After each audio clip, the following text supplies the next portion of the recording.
it's only one game, guys. You know, these guys will get the jitters out of the way and relax a little bit. Get the pitchers, throw strikes. We'll be all right.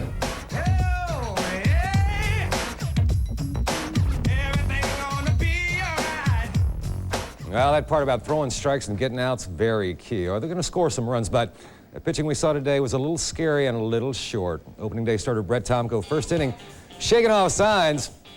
Not good in this case. JT Snow stinging one through the infield. He's going to score two. Giants go up 3-0 in the first. The Reds get back at him, and they do so in the third inning. Mike Cameron gets a fat yacker, tags it. That's a 2-run homer and a 1-run game. Nevertheless, Reds find themselves in a 4-run hole in the sixth. Mark Sweeney on the pinch hit, and he is all over this baby. 3-run jack. Reds hitter showing some spunk. Same inning, Barry Larkin ties the game on a fielder's choice ground ball, and then Sean Casey, 3 for 5 on the day, gets after Julian Taveras. High fly ball that makes its way out of the yard. Reds take their first lead in the game, 8-6, but more pitching woes. John Hudak having trouble with the strike zone. He's up. Ellis Burks is going out. Game tied at 8. And then 8th inning, and there's more trouble. Gabe White on to quiet the Giants, but this is Charlie Hayes making big noise. 2 on, yo. 3-run jack. To that point, Hayes was batting .197 at the stadium, 25 hits and 127 ABs. Reds lose 11-8. We're left with serious questions about the pitching and few answers coming from the clubhouse. I just kind of was not on. I wasn't very sharp out there. It was very frustrating to let the guys down in a situation like that when we could have taken the opportunity to win this game. You know, I've said it, you know, for the last 3 weeks, you know, the biggest concern is to get the pitching. Our pitching staff has got to do the job. And there were other things we didn't expect the day they unwrapped this team. Called them opening day surprises. Dan Horde tells us about the twist Dimitri Young and Mike Cameron added to this season opener for the Reds. The Reds obtained Mike Cameron from the White Sox despite a .210 batting average because they knew he'd help their defense in center field. On opening day, he helped the offense, scoring twice and ripping a towering 2-run home run. It's very exciting for me because, you know, it's only my second opening day, and to the home run opening day is very, very, very pleasing for myself. I don't want to be labeled as just a defensive player. That's good to know, but you know, I want to go out and help on the offensive side of the ball also. Dimitri Young is Cameron's opposite. The Reds made room for him in the outfield, even though he's a first baseman, to keep his booming bat in the lineup. Young had 3 hits in the opener, but also made 2 great plays on defense, gunning down a runner at home plate in the 4th, and then nailing another at third base in the 7th. Dimitri nails his second runner. I'm not worried about Dimitri in the outfield. I mean, the thing that impresses me the most about Dimitri is how much hard work he's put in. And it's really paid off for him, and it's going to pay off for our ball club. Young's play out here in right field was opening day's biggest and most pleasant surprise. In fact, it earned him a standing O for his D. You know what? That made my day. Great throw, got him out. You know, and the crowd was wild, so I couldn't help but to throw those hands up. You know, and they just got even louder, so that there, awesome. A good word to describe Cameron and Young on opening day. Dan Horde, 19. What's more, third baseman Aaron Boone is hospitalized with stomach pains. Brian Johnson got the catching start and made it count, catching this Kirk Reeder pitch with 2 on in the first. Barry Larkin's already homered, so this 3-run Johnson makes it 4-0 for Jason Beret to work with. What's more, Beret drove home the 5th run of the inning, his first major league hit and RBI. He added a second single later. It was 6-0 after 2 innings. Then the water torture began, and it was Barry Bonds manning the faucet. A 2-run homer in the top of the 5th cuts the Reds' lead at that point in half, 6-3. Jeff King followed with a bomb. It was 6-4. Danny Graves is now on in relief at 6-5 Reds. Rich Aridia doubles down the right field line.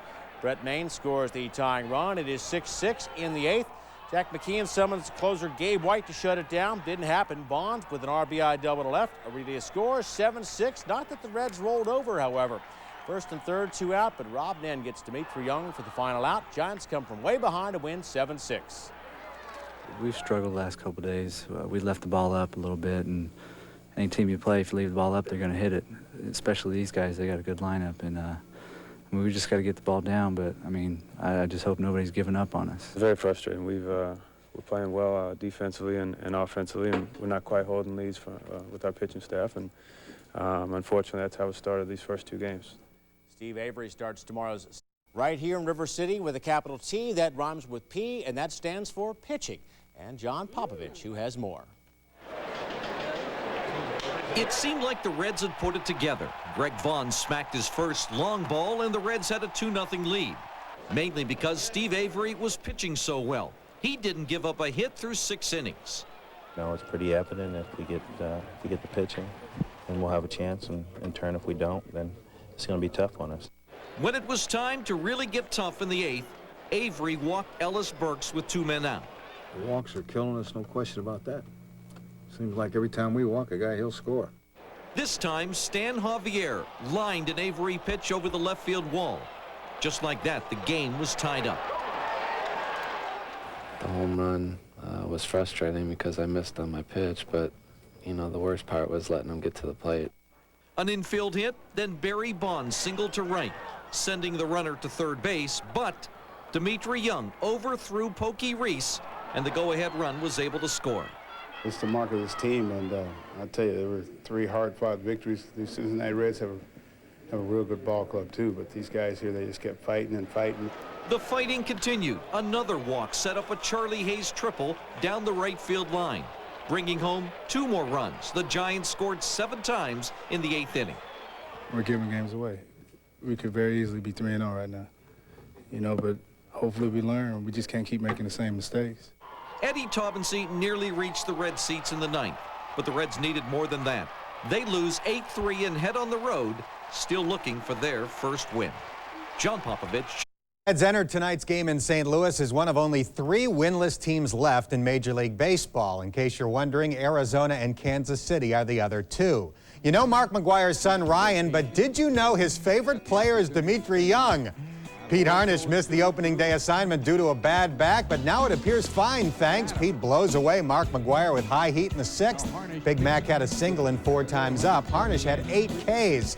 The game scoreless in the 7th when Sean Casey took matters into his own hands. 1 word, 13 letters. Forget about it. Casey's 2nd home run in 4 games. That guy was happy. The next batter, Greg Vaughn. Oh, my laundry. Back-to-back jacks. Vaughn's 2nd home run in as many games. This home run stuff must be contagious because 1 inning later, Pokey Reese went deep to make it 3-zip. That's your final as Harnisch pitches a 6-hit shutout for the Reds' first win. Top of the 1st, Jose Jimenez on the mound facing Sean Casey. Casey ripping this one. Solo shot, 3rd of the year. He's got 2 in 2 games, 1-0 Reds. Bottom of the 4th, Mark McGwire. Cards down 2-0, gets Brent Tomko. Sky shot here. Did he just miss it? Traveling, and yeah, he did just miss it. Greg Vaughn is there. Sky shot. McGwire 0 for 2. 2 walks. Bottom of the 5th. Joe McEwen up. Rips that one. Dimitri Young is out there, and oh no. Got to get down on that. Alberto Castillo going to come around. McEwen going around. What's called a triple. Reds lead now down to 1. Next man is the pitcher, Jose Jimenez. Jimenez, base hit. First major league hit, gets an RBI. Game tied at 2. Top of the 8th, still 2-2. Reds threatening to take the lead. 2 on for Greg Vaughn. Fernando Tatis at 3rd. Vaughn 0 for 4 on the day, still 2-2. Eric Davis, 2 for 19 before this one with a man on, rips that one. That's going to bring in Placido Polanco. J.D. Drew coming in as well, 2-run score. That's the gamer. Cards take it 4-2. Brent Tomko, solid start, no decision. The first 5 in the Cardinal lineup were a combined 0 for 14 against Tomko, but the Reds went to the pen. J.D. Drew got a base hit with a man on, and then Davis hit the game winner. Big Mac and the Cards hosted the Reds in the rubber game today at Busch. Jason Beret on the mound, and you know, McGwire's had pretty good success against him, and he has some more success against him today. First pitch he sees, he turns it around. That's Mark's 2nd home run of the season. Got quite a ways to go, though, before he hits 70. Barry Larkin also gets one of his own a little later in the 4th. Tie game at 1 at that point. That's Barry's 3rd on the season. The Cards then jump ahead by 1 until Hal Morris doubles. Then he advances to 3rd on an error, then brings home Jason Beret and Mike Cameron. 3-2 Reds. When Greg Vaughn helps the cause, an RBI for him. 4-2 Reds in the 6th. Beret pitched well, and then it was up to Danny Graves late in the game to hold on. He gets his first save of the year, getting Big Mac to pop up here in the bottom of the 9th. The Reds win 4-2. They're now headed to Chicago to face the at Wrigley. Cubs and Reds. There's the Harry Carey statue. Chicago legend Walter Payton throwing out the first pitch to Sammy Sosa. The fans were out.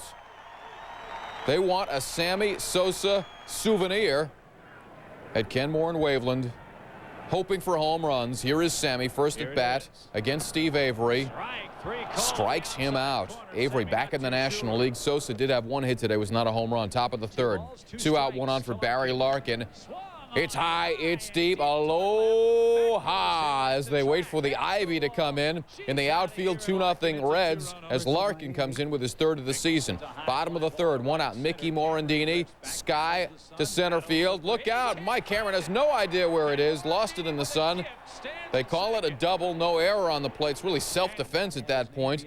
Morandini scores 2-1 Reds. Top of the 8th, Cameron, Mike Cameron redeeming himself with a launch. His second of the year, 4-1 Reds. Top of the 9th. He's a bad man, Mike Cameron. Takes Rod Beck downtown. 2-run shot. Reds win 7-2. Here's Mr. Ditka. Get ready on the mute button. 1, 2, 3. Strikes you out. Your ball game. Thank you.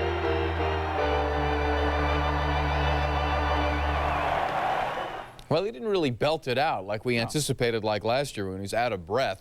But 7-2 is the final. The Reds smacked 4 homers, 2 of them by Mike Cameron. Sammy Sosa, 1 for 4. The hit was a single. Steve Avery, 7 innings for the victory. The Cubs have lost 4 straight now and concern for a pitching staff that is already without Kerry Wood. Kevin Tapani, the starter, left in the 3rd inning with tightness in his shoulder.